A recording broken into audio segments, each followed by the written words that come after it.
Welcome, teacher friend. I'm Lori. And I'm Melissa. We are two literacy educators in Baltimore. We want the best for all kids, and we know you do too. Our district recently adopted a new literacy curriculum, which meant a lot of change for everyone.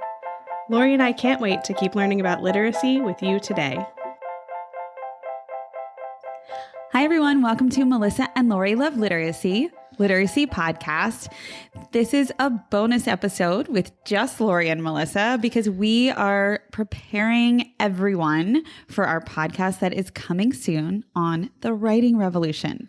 So Today we have a book talk, a book chat. We haven't really landed on a name yet about the writing revolution. And Melissa, I know you love the writing revolution as much as I do. I'm so excited to talk about it today. I do. I love the writing revolution. I loved our podcast with the authors.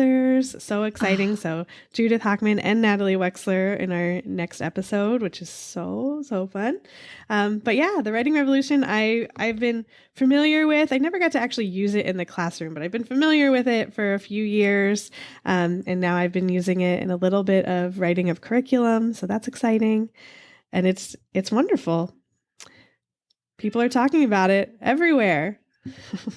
People are talking about it everywhere. So including our good friends, David and Meredith Lieben, who are quoted on the inside cover of the book. So I know we're going to read a quote from them to kick off the writing revolution conversation. And just to set the stage for everyone listening, today we're going to do a book talk on the writing revolution, but we're really going to focus on the introduction and chapter 1. And hopefully that will whet your appetite enough to go ahead and read the rest of the book on your own, which we can't say enough good things about, but we didn't want to give the whole book away. Right. Or our podcast. We didn't want to give our podcast away either. Exactly. We don't want to give the podcast away. 100%. Yeah. All right. So our good friends. Melissa, would you like to read the quote? Yes. I was just about to say our good friends, David and Meredith.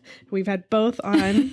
And I know their book, Know Better, Do Better. I always say I love it because they talk about their experience with their school that I think David was the principal. I'm not sure exactly what Meredith did, but they talk about their experience at that school and leading that school. And this quote does too. So they were using some of this method even before this book came out, which is really fun. So it says, the practices and approach laid out within these covers work. We had the good fortune to discover Dr. Hochman's approach in 1988 through our son, who was her student at Windward. Such a small world. Since then, we've taught writing using the Hochman method to elementary school reluctant writers in Harlem, adolescents studying the trades in Vermont, community college students struggling to put words to paper, and to hundreds of teachers baffled by how to improve their students' writing. We celebrate the arrival of this lucid guide to make every student an articulate, confident writer. We also celebrate it to make every student an articulate, confident writer. I can't imagine any teacher thinking anything else. And I know that I'm grateful as an educator to have this guide to build my own knowledge, but also to help my own daughter. So this is so exciting. And I think this conversation that we have with Natalie and Judith is really important in helping teachers have a big picture understanding of the writing revolution. So I'm really excited to talk about it today. Yeah, me too. And the importance of writing. You know, we talk so much about the importance of reading all the time. And the struggle like that we see with how many students are not reading at grade level. But they even start their book with the nationwide data that only about 25% of students are scoring at proficient level in writing. And writing is so important in the world, in jobs and just every day, writing emails, everything. Yeah, everything. Exactly. It's funny because I feel like Presley's always aware of, since she learned about your, and your, she's very aware and there about, which versions to use in writing. And if she's messaging friends, she's always very aware that she's using the right one. And I think that awareness is really important. And what stands out to me about the writing revolution is that it helps bring an awareness to writing for students. And so that 25% can hopefully become 100%. I know that's our goal for reading and writing. So I know in the introduction is titled How to Lead a Writing Revolution in Your Classroom and Why You Need One. Love the introduction title because we're going on a revolution right from the start. And I think they lay out the problem really nicely, and it resonates with me very much. I think it resonates with you too as a former middle school teacher. The problem being assigning writing, but not teaching it. And I remember doing that. And if I had had the tools at the time to be able to teach it even better than I think I tried to do, it would have made all the difference for my students. And Melissa, I'm wondering what you're thinking. Yeah, well, I don't want to get too deep into it because we do talk about this on the podcast a bit with Judith and Natalie.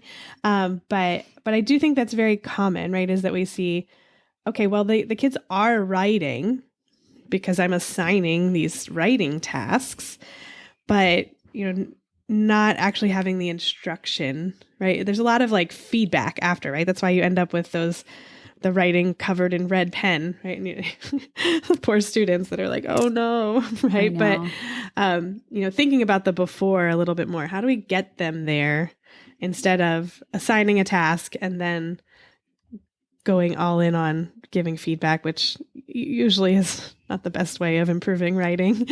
Sure.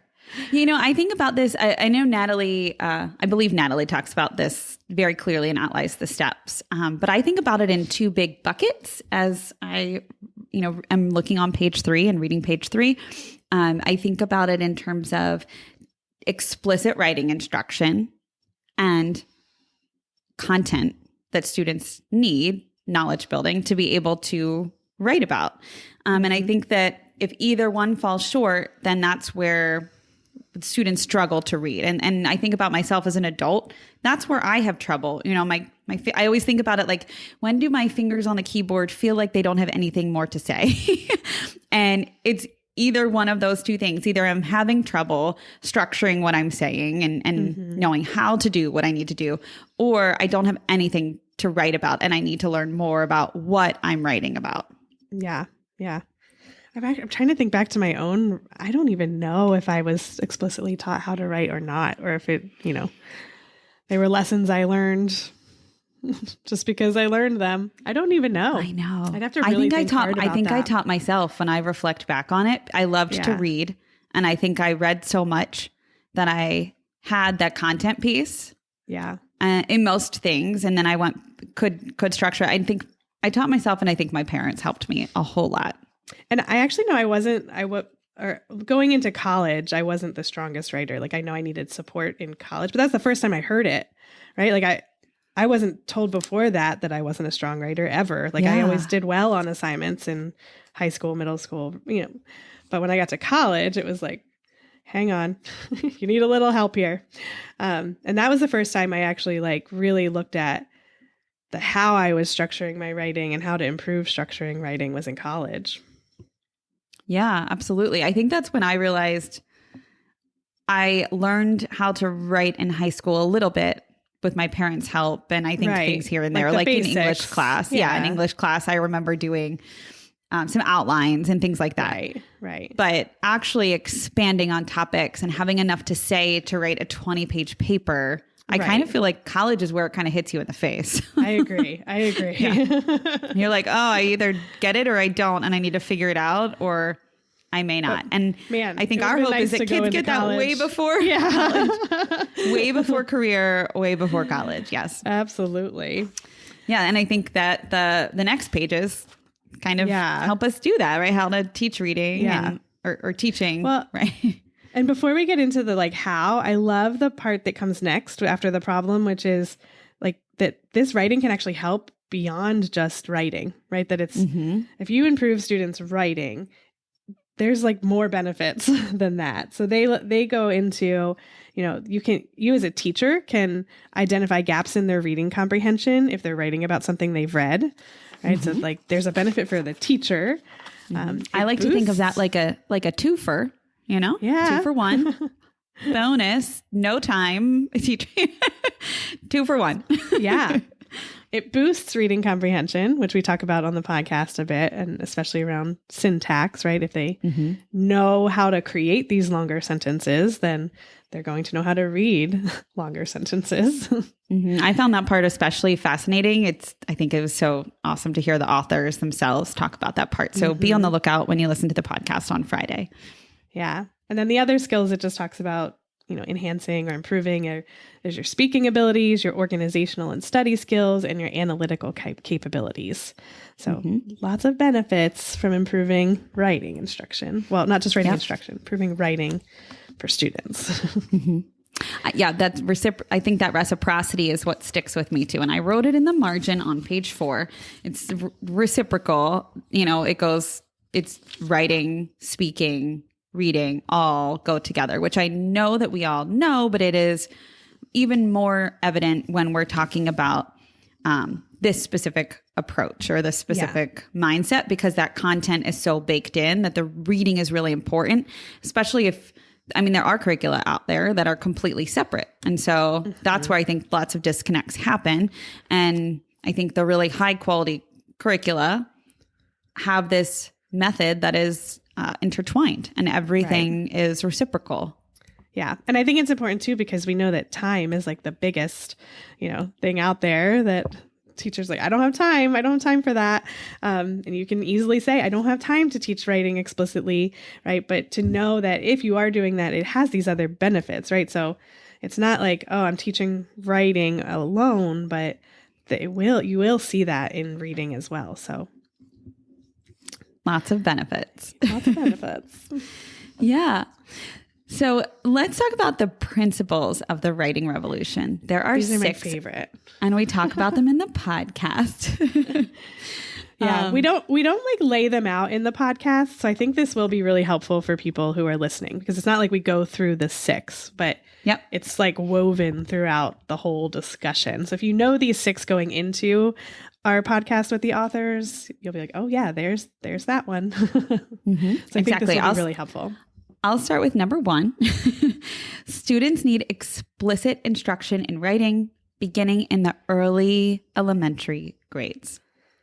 Yep. Love that. Please don't wait till 3rd grade to teach writing. Obviously, let's start early. Let's just let's teach them early, explicitly, how to write. And that goes hand in hand with having something to write about. And I've seen a lot on social media lately where, writing revolution comes up a lot on social media. But I have seen a lot of people lately who are like, well, but I need something for early elementary, K2, because the writing revolution's for when they get older. And that makes me a little nervous. Yeah. because of principle number 1, which says it needs to start in early elementary. And I would hate for people to just put this whole book aside because they teach K2. So I'm going to put this to you, Lori, my elementary counterpart. If they're still learning to write their letters, for instance, or write a word or write a sentence, how do you see implementing? How can you implement this still? Yeah, that's a really good question. Well, I'd love to hear from our listeners what they think about that. But I'm drawn to a quote from the book that says, students who can speak coherently often write incoherently. Far too many students write the way they speak, using simple or rambling sentences or fragments. And I think in the primary grades, sometimes we do a lot of oral communication and not enough writing communication. And so I think that the more that students can practice communicating and writing and then notice the differences, I would say it this way, but I'm going to write it this way. And why are we doing that? That's what they're talking about here, is that, and then teachers are explicitly sharing and teaching why we're doing it differently in writing versus, orally. And that, I think, just noticing and making sure that we explicitly share why we're doing it differently is really important in those primary grades, because kids find that fascinating. Kids think that is, you're going to light their world on fire by sharing, sometimes we say it this way, but when we write it, we do it this way. And here's why. I love thinking about their faces taking that in right now. I was just thinking, I know that a lot of the sentence work in chapter 1 that we'll talk about starts with oral. Like, could that be something that you've practiced that? Like, I know I hear what you're saying, that like we generally, when we're speaking, don't necessarily use like these complex sentences, but couldn't we start to get students in those younger grades to start forming those sentences, like forming a full sentence and forming a more complex sentence orally? Oh, of course. Before, of course. Like, we call that oral rehearsal. Absolutely. They can do that. They can have that oral rehearsal, as a whole class, with the teacher modeling with a partner. There's all kinds of ways you could do that. And that is a great way to get them practicing orally what they're then going to do on paper. Absolutely. Yeah. And I'm just thinking for the youngest grades, because like I'm thinking I have Kristen Poppins kindergarten class in my mind right now, who like I'm sure they're not writing too much, especially at the beginning of the year, but they could definitely be saying these things aloud, right? And so I think it's a really great starting place is to start the oral, like build up their oral skills so that they have that to transfer to their writing. Absolutely. And what stuck out to me here talking about Principle 1 is another quote that I'll read. It says, if we assign only stories, journal entries, and poems in the early grades, we're wasting precious time. Although it's certainly possible to teach expository writing skills to older students, it's much easier to begin the process in elementary school. Elementary students can practice their spelling and vocabulary words by writing original sentences, and they can acquire knowledge by developing questions about what they're reading. So I'm thinking about all of the teachers who are listening right now, shared reading time. How can we have students write orally practice that and then write after that to, like you mentioned earlier, get that twofer? Could we see what they know? Could we check their comprehension after that? Yeah, absolutely. Yeah. And I'm going to tie this right to Principle 2. Sorry, I'm jumping ahead, but please do. I mean, Principle 2 is sentences are the building blocks of all writing, right? So even if in K2 that is all you are focusing on at first, right, until they get that down, that's okay, right? That sentences are so important. So if you are just having them write a sentence when they're just learning, wonderful. Yeah, right? I'm going to validate you by quoting from the text. In many schools, the quantity of writing has long been valued over its quality. And then it goes on to flip that. Quality is so important. If students cannot write as the most basic level, which is a sentence, then we start there and we make sure that they have quality. I don't need a 5-page paper from a 5th grader if the quality is poor. I would take 5 sentences of really good writing over that any day. And I think that's a mindset shift. Yeah, it reminds me of when Heidi said that, because she's a 1st grade teacher, she was like, if they can leave kindergarten just knowing all their letters' names and all their letter sounds, I'd be a happy 1st grade teacher. And that reminds me of, like, I never taught 3rd grade, but I would imagine similarly, right? Even in 6th grade, I would be like, they can come to me writing really good quality sentences, and they can, vary the length of the sentence, and they can make a complex sentence. Like, I would be so happy to teach them, like, great. Now I have a building block to write paragraphs, to write essays, right? It's just, the quality of that is so important. Yeah. And the way that we do that, I think part of that is number 3, which is when embedded in the content of the curriculum, writing instruction is a powerful teaching tool. And I'll say that first part again. Embedded in the content of the curriculum is the key component there. So that means to me that they're writing about what they're reading about, and that what they're reading about is worthy of writing about. And that's right. High quality materials, most definitely. We're writing about books. We're writing about art. We're writing about articles. We're writing about big ideas that make us think and then make us use the text to justify what we're thinking. Yeah. I mean, it's exciting. I love thinking about it. It's like, we talk about this on the podcast a lot of, like, this is not a pick it up program. You have to make it work for you, which makes it a little harder as a teacher. I'm not going to argue that, right? You have to do work to put this to implement it in your classroom. You can't just pick up this book and, stand up in front of your class tomorrow and say, let's do page 20. It's not going to work. You have to look and see what's the strategy, what's my content that I'm teaching, whatever content area, even outside of English, all the content areas. What's my content and how can I make it work in my content area? So it is a little bit harder in that way, but I think so much more meaningful than just a pick it up and do it program. For sure. And I think you're actually also speaking about principle number 4. Do you want me to read it? Yeah, go for it. The content of the curriculum drives the rigor of writing activities. Yeah. And I love this because it just, when you're thinking of the different, we're going to get into those sentence strategies, but when you're writing more complex sentences and, the topic is about why you like ice cream in first grade versus, why did the Civil War start in middle school?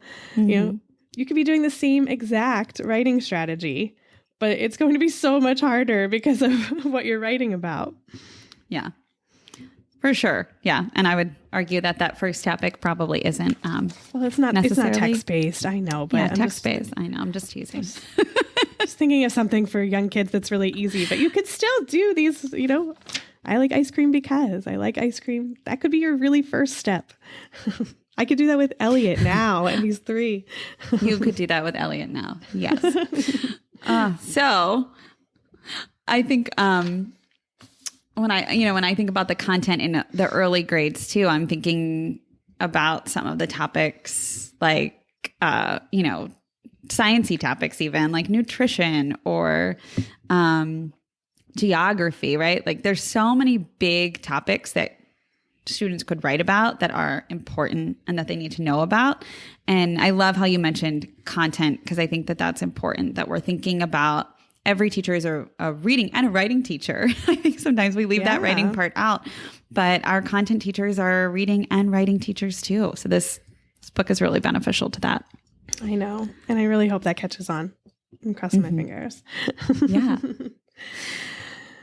Yeah. So let's transition to number 5, which is the principle number 5. Grammar is best taught in the context of student writing. Yeah. And we, oh my gosh, context. Yeah. Not worksheets.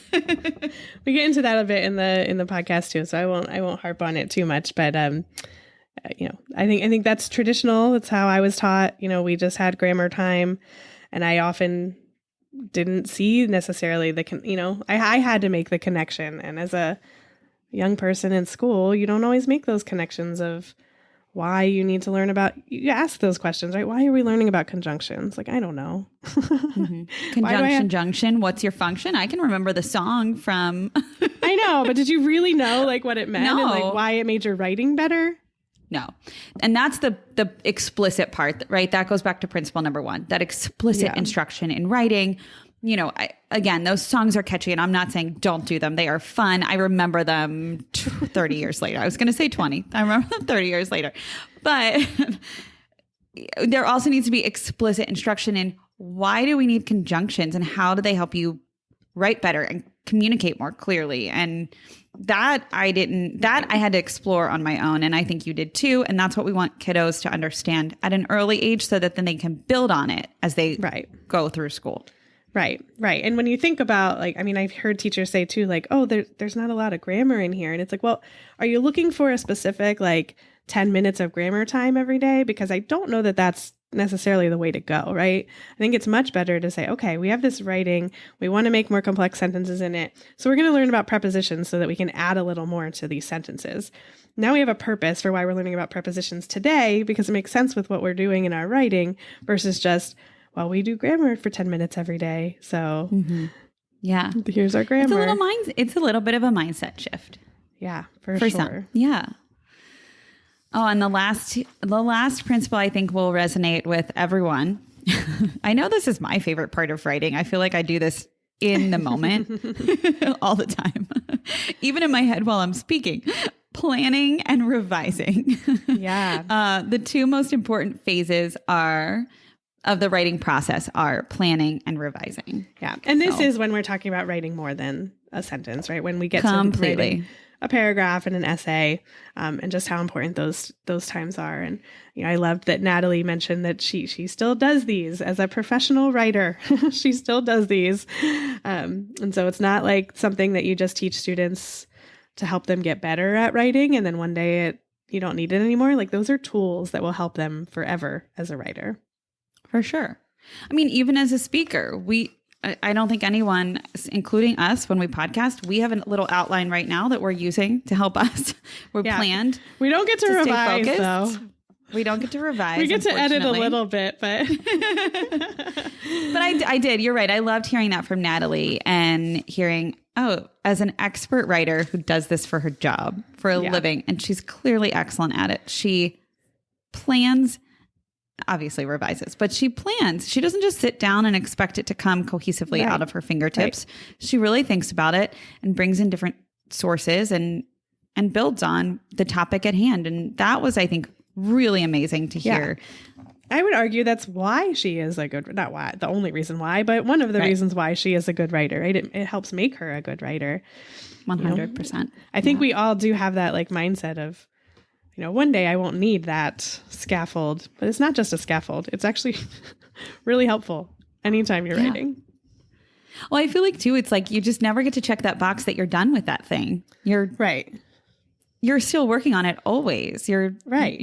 I think of it like, the U.S. women's team. They don't ever just say, you know what, we're not going to practice kicking today because you're all super great at that already. We don't need to prepare for the game by not kicking. Of course we need to prepare by doing that thing that helps you get better at what you're doing.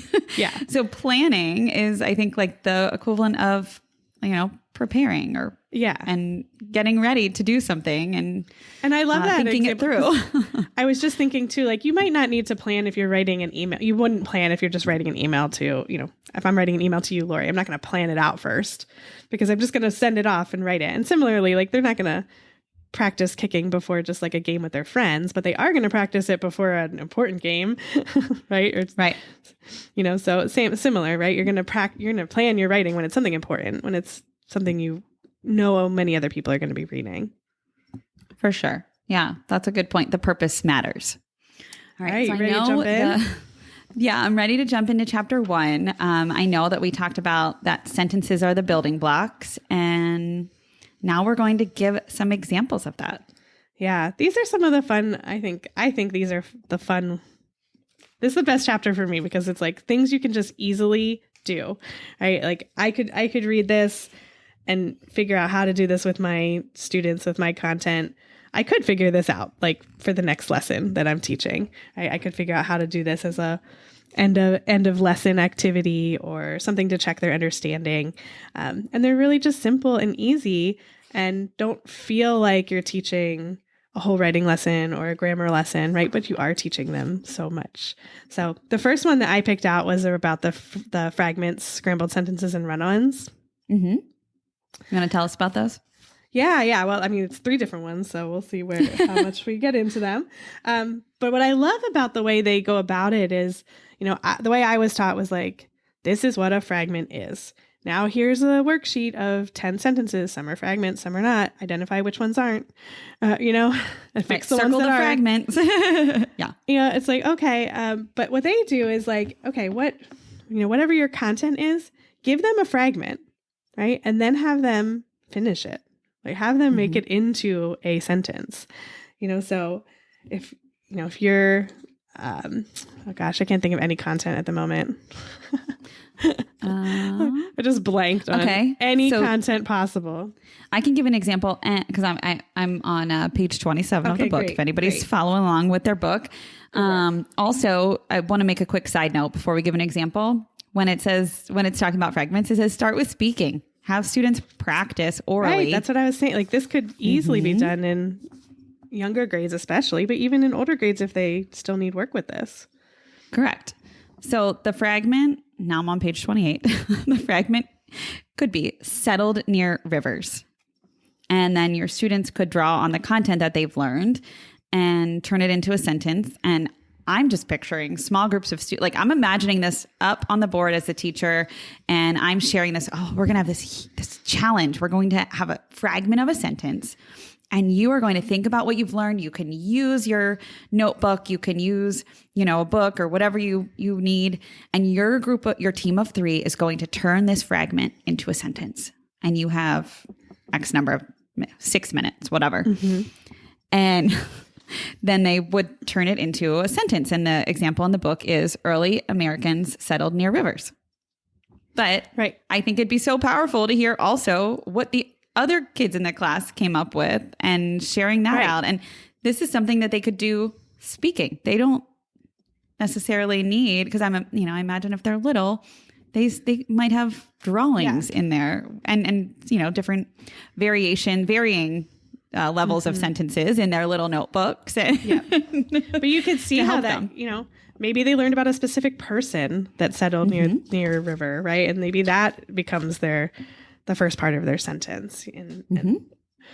But notice that we're not asking everybody to now go out and use settled near rivers because if they don't have the content, if you didn't learn about that in your class, that is not the example. That's not what to use, right? It needs to be connected to what they learned about in your classroom. And I think that's really important. You can't just pull anything out of the sky and just say, okay, whatever. It needs to be connected to the content that they're reading about and that they have knowledge on. And I'll even go further and say accurate knowledge that they have built over a little bit of time. We need to ask them to write about something when they have enough knowledge to write about it. And that might be a little longer than we think. On page 30, there's an example from math, right? So, starting out with, here's a fragment, rational numbers. Leave it open. What can they say about rational numbers? You had to have taught them something about it, right? Or else you're not going to get any responses. But if you have just done a unit on rational numbers, how exciting would that be to just what are they going to say? And that's where you get to check their comprehension. I was going to say 2 for opportunity. Right? Yeah, you get to check. But also you're teaching them how to write this full sentence, right? By what's the rest of that sentence? Yeah, for sure. I love that. Do you want to move on to the 4 sentence types, Melissa? Yeah, and we don't need to take a long time there. We can I know one of the next steps is okay, let's make this a little more interesting. Let's teach them the different sentence types. So declarative, imperative, interrogative, which I always say wrong, exclamatory, and then just have them practice using different kinds, right? So now that they can write a full sentence, they know a predicate and a subject, right? They know that it has to have 2 parts. Now can we play a little bit with having different types of sentences?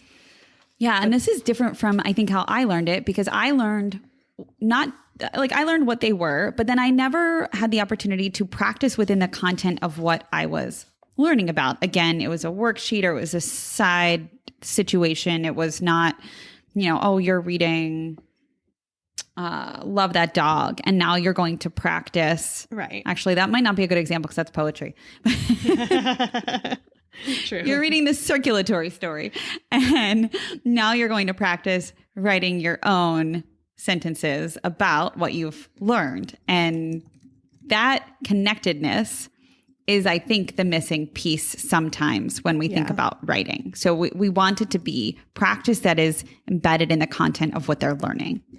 Yeah, absolutely. And then I'm going to push us to the most fun one before we run out of time. Love this one.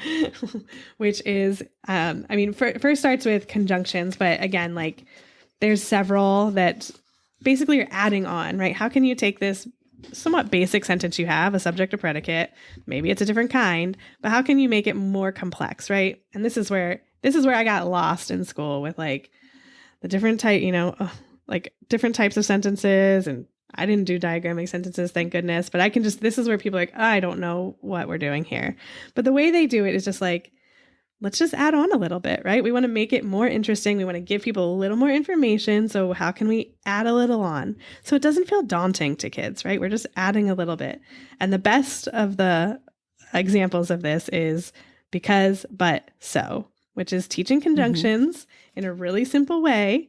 And the way they do it, I love, is by giving the same sentence stem for each one, right? So instead of come up with a sentence that uses each one, they give a sentence stem that starts out with Abraham Lincoln was a great president because, and then Abraham Lincoln was a great president, but, and Abraham Lincoln was a great president, so.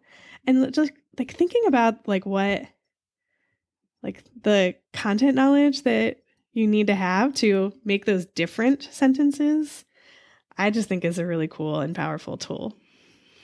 For sure. And I think kids love it because, I mean, from what I've seen, and also what I experienced, kids love this one in particular because it is so simple like to put into practice too. And it's like, a quick win.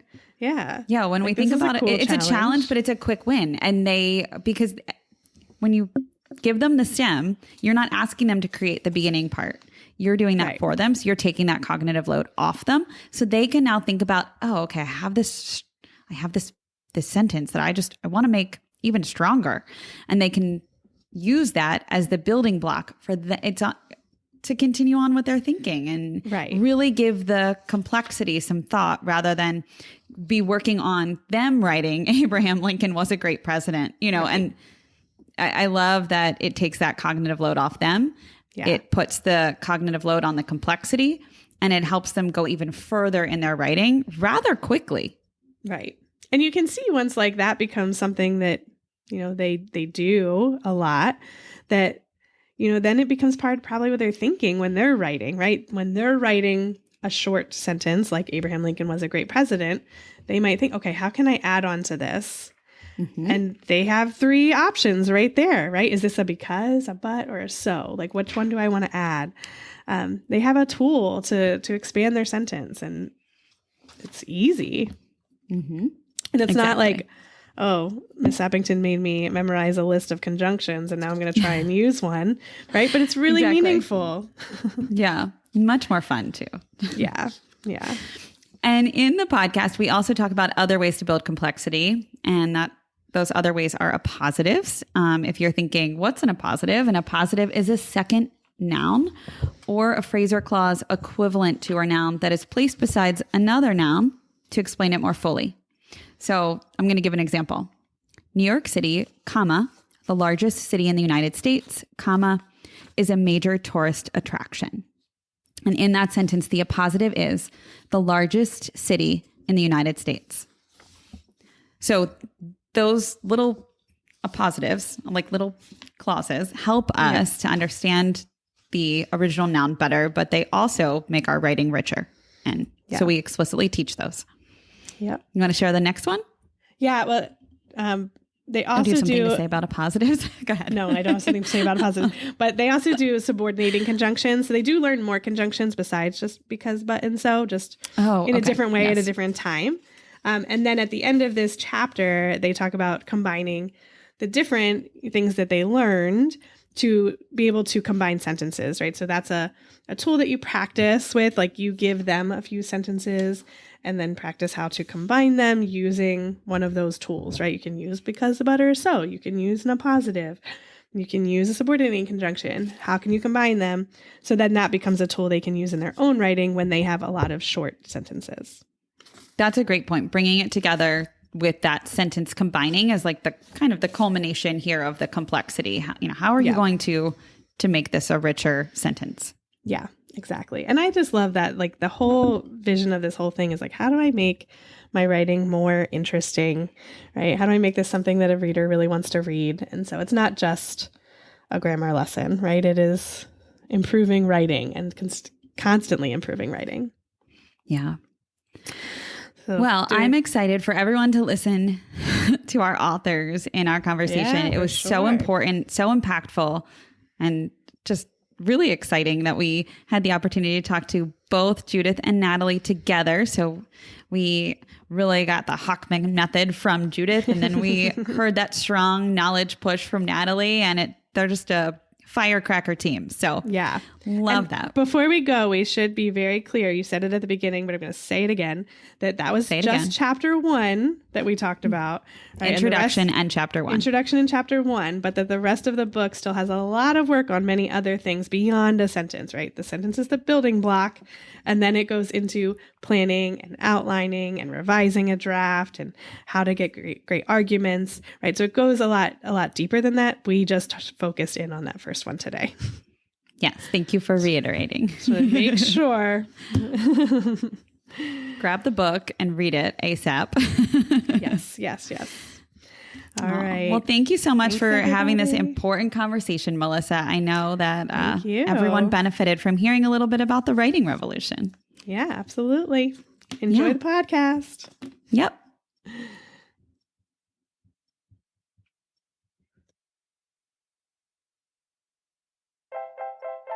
Thanks for listening, literacy lovers.